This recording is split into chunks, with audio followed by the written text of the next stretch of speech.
right, it's another busy Monday, and even though we can't go for like an hour or like Gone with the Wind, 3 hours, we're going to go for about 20 minutes today and talk about a topic that works no matter what field you're listening to us in. Could be final expense, could be Medicare, could be solar. People sell solar, that's a thing now. Could be any type of sale, because I took this quote from a particular book written by one of the best sales builders in the business. Adam, are you excited for today's rapid fire topic about the other side of the table? You know it. Alrighty, so the quote from Patrick Bet-David's book is: consider the other party's needs, desires, and frustrations. Remember that what motivates most people is fear, greed, and saving face. He wrote a book called Your Next 5 Moves, which I have right here, which this quote comes out of. And it just really spoke to me. It made me think for a second. We're always so focused on what happens on our side of the presentation. What's the consumer thinking during that exact conversation? That's funny. I actually had been listening to that audio book in my car, the Audible on that. So was that book written by an insurance agent? Yeah. So Patrick Bet-David built PHP Agency, which eventually sells to Integrity, big private equity in our industry, and built it different than how we build our agencies. His is more referral based, warm market, friends and family kind of feel, but the concepts are, again, still just as relevant, I think. I agree. Like you said, just kind of looking at the other side of the table as far as what the prospect is looking for.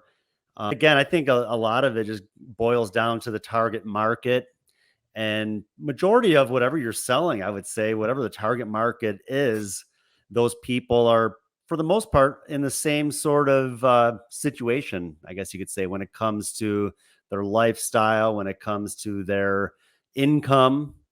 And so I think it's a good idea to maybe, before you start selling something, look into that. Look into, what is my target market?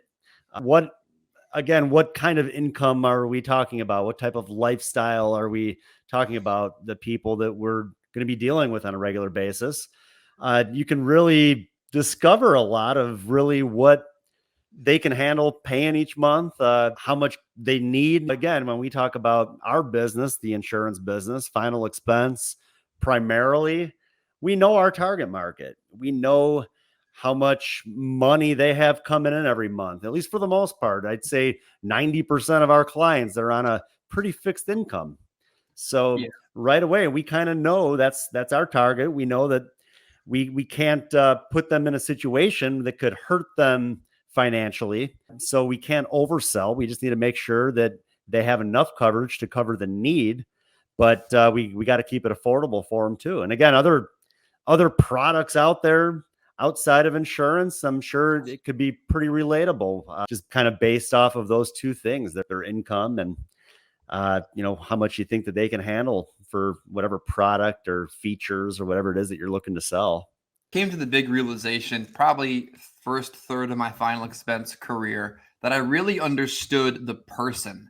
I considered the other parties, not just their needs, but like who they were as a person. And I think in a lot of cases, and I mean this in a respectful way, the final expense client has never been a major decision maker in their career. That's okay. They were doers. They weren't decision makers. The final expense client was the salt of the earth cash register worker or warehouse worker or some type of a salt of the earth task. And in some cases, it was disabled early and never really worked their whole lifespan. And when you understand that they were doers, you can speak to them in a way that relates to the way they grew up. They weren't sitting in an office and telling people what to do and where to go and how much to spend. They were just the ones receiving that information. The final expense clients, in many cases, is a procrastinator because they weren't decision makers or because the decisions they made didn't work out the way they wanted them to in life, and they're afraid to make decisions. We look at the psychology of who we're selling on our product. We can learn a lot more and speak to them in a way that is more relatable and more understanding. For sure. And I said, even other products, I think maybe you need to dig even down a little bit deeper. Whatever it is you're selling, I know you mentioned like solar. Heck, I've had solar people come to my house. The way that my house sits is like perfect for solar electricity. So there'll be people that come door to door, asking if they could give me a consultation on solar. And I really haven't had much interest in it, but I mean, I could see even something like that. You have to look at, okay, well, what exactly, like for instance, myself, if I were to sell myself in that sort of product, I right away I'd be thinking about, well, let's see, what about how much income does this person make? How many kids do they have? What kind of bills do you think that they have each month? You have to kind of take all of that into the equation, I guess you could say, because again, I mean, it really doesn't matter where you live or what kind of income you make, but heck, I have 4 kids. There's a lot of additional expense there. Do you follow where I'm going with this, Chris? Just kind of based off of income and again, the lifestyles people live. And again, we got to look at affordability as well. But I just think there's a lot that can kind of build into that total equation. I think what you're trying to get out is the concept of pain points. If I were to sit there and talk to you about solar, and we're on the solar topic, and we don't sell solar, but that's okay. Maybe you do and you're watching today. Is your electric bill too expensive? Is there somewhere else you could use that money in investing or your business because now it's going towards this? Uncovering why you're having this sales type conversation. Same way we do in Medicare, Adam. You're talking about a dental benefit with somebody and they find out they don't have any teeth. I think a lot of people struggle in sales, like you said, in today's long form training. They don't listen. You might think it's a great idea, but is this something that would be beneficial or interesting or important to your potential client? I think listening is so valuable too. Yeah, and again, just kind of digging down and asking those questions and getting them involved. And again, a lot of it could just be budget sort of things, about what the person can fit into their budget each month. Their credit. I don't know how it is with solar, but I'm sure credit is probably a part of it too. I really don't know the first thing about it, but I know that those solar panels can't be very cheap. Mm-hmm. So, I mean, I'm sure that that's something that would have to come into account too. Is this person going to be able to afford it to pay the whole thing up front? Or are they going to have to make like monthly payments towards it? What's their credit look like? Are they going to be able to qualify for that sort of thing? So again, everybody's situation is different. Again, I think it's just a matter of asking certain questions like that to kind of break it down, to kind of figure out if they are a good fit for whatever product or service that you're looking to sell. I was observing North Star's operation years ago, big final expense telesales call center. And they said something interesting that stuck to me to this day is that they don't want everybody as their client. They're okay with that not everybody qualifies. Not everyone's a fit for them. And I think so many times salespeople and insurance agents and such want every single person to buy. And they're not willing to think to themselves, well, this lady with net spend, account now, and 3 lapsed policies in the last 6 years might not be the kind of person I want to put on my book of business. And that's very opposite of the closing approach that you're taught in sales. And I think, I think it's also important though to not like prejudge. Like when I get into a home, I'm not going to change the way I do things just kind of based off of like my surroundings, I guess you could say. Like I've been in situations where it might look like house is pretty beat up. I was in a house once where, I mean, I'm sitting in the kitchen table and I could see down into the basement. There's boards missing on the floor. And I mean, you could very easily prejudge that as well. This person's not going to have any money. I should just blow through this presentation because I'm just wasting my time. But you just never know. You could talk to someone like that and they're actually pretty well financially. They just don't like spending their money. Yeah. So, I'd say not prejudge. But yeah, you get to the point where maybe you do discover that they're not the best client or the best prospect for what you're wanting to sell. You don't want to be afraid to walk away from business. If it's not good quality business, it's not going to be around long anyways. I think it's so easy in the final expense side of what we're talking about to not to assume the sale, but not assume yourself out of sales too. I've been in so many of those homes you're describing that you think to yourself, they don't. And then all of a sudden they're spending $200 a month on a competitor's product already. And you're able to improve their situation being independent and having multiple carriers. Or you think to yourself, they don't need more insurance. Who am I to say that? Who am I to decide that they don't need to be shown more options? Maybe they want more. They filled out a lead, they made an appointment, they let you in the home, you've been talking for 20 minutes. What do you think they don't need more? I at least always show it. Like if they're already, I had a lady last year, wheelchair bound, bed bound, had plenty of coverage with Prudential, but she had filled out a lead. She had made an appointment. She had gone through the presentation with me. I showed her more. She wanted more. Why would I assume that she didn't want more insurance if I had made it all the way to that point of the presentation? Yeah, I mean, I think that again, there's a reason why they filled out a card. There's a reason why they inquired about something. No matter what you're selling, heck, even if you're selling door-to-door sales, you're not even working leads. Well, if they let you in the house, there's a reason why they let you in. So you just kind of have to look at it that way. There's a reason why you're there. And even if you don't feel like they need what you're selling, well, they must feel differently. Otherwise they wouldn't let you in to kind of go through what you're looking to offer them.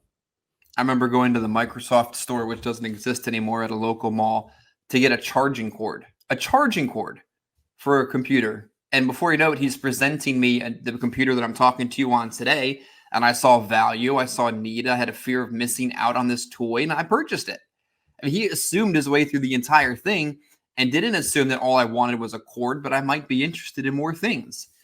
I think maybe the theme about what we're getting at today is not just looking at it from the consumer side, but looking at things bigger than what we sometimes pigeonhole ourselves into thinking. Yeah. Again, sometimes I think a lot of that just comes back to prejudgment and just thinking going in that this is kind of how they are going to be set up and this is all they're going to be able to handle. But you just never know. Again, everybody's situation is different.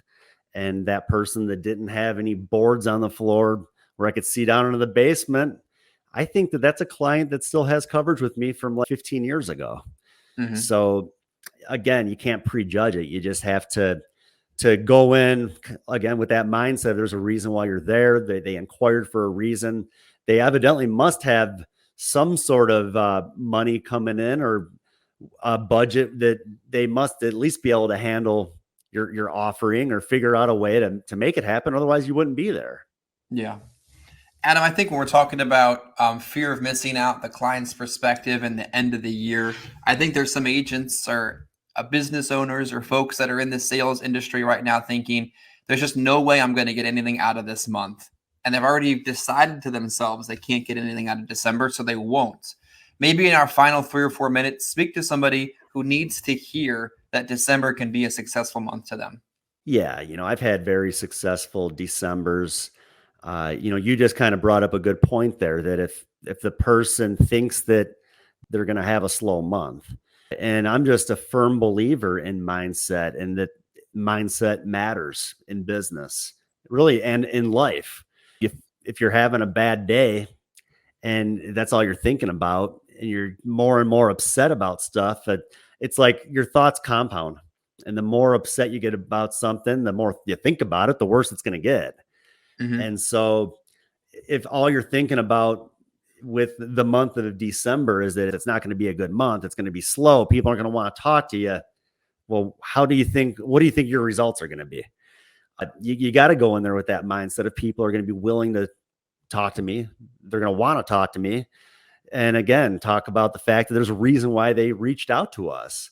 Did they reach out to you just for no reason whatsoever? That they reached out, doesn't matter what month it is. Yeah, they reached out to you in December for a reason. You can't have it in your mind that it's not going to be successful. I've had very successful Decembers. Actually, some of my most successful months have been in Decembers throughout the years. But again, it's just because of that mindset. And I've been out working leads day after Thanksgiving before. People, wow, I'm surprised you're out today. Well, why not? Same thing. It's all mindset. And again, if I didn't think people would want to see me the day after Thanksgiving, they probably wouldn't want to see me. But you go out there with that mindset of there's a reason people sent in this inquiry and I need to do what I can to help them.